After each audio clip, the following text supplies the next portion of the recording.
There are a lot of good crossovers on the market right now, and I just drove one of them called the Nissan Rogue. And I guess I've got to start by saying there are way too many great products on the market right now. Seriously, I don't know how anybody picks because even when I drive these things back to back, the differences can be pretty darn subtle. Some are a little sportier, some are softer riding, and of course they all look a little bit different. But the Rogue, to me, it really kind of hits the sweet spot of the market. It's like a Goldilocks crossover. Not too sporty, but not too squishy feeling either. Good looking, but not too aggressive. Big enough to squeeze in a third row seat if you want, but not so big that it feels like a giant lumbering SUV. So it's kind of a just right crossover in my mind. It comes with a 170 horsepower four-cylinder engine, so power is not its strong point. Fuel economy is. It's rated for 33 miles per gallon on the highway, and a big reason for that is that the only transmission you can get it with is a CVT, a continuously variable transmission.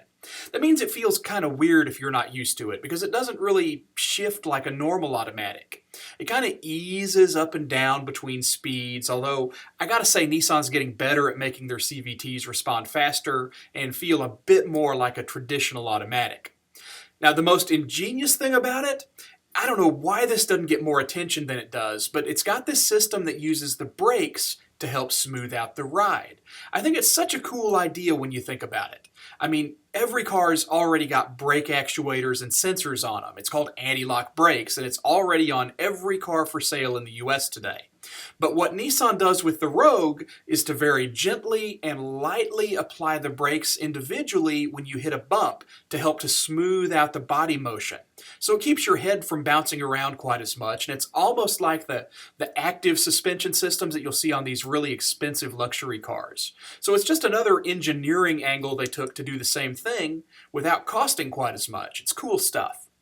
Now, this car was redesigned fairly recently, back in 2014, and for 2016 they're adding some new features to it. Forward emergency braking, Nissan Connect services, and it's also Nissan's first model to offer Siri Eyes Free. So if you connect your iPhone, you can talk to Siri through your car instead of through your phone. So overall, I like what Nissan's done with the Rogue. Some cool technology, good safety ratings, and what I see is kind of a right-size package that fits a lot of people's needs. Pricing starts right around 23 grand.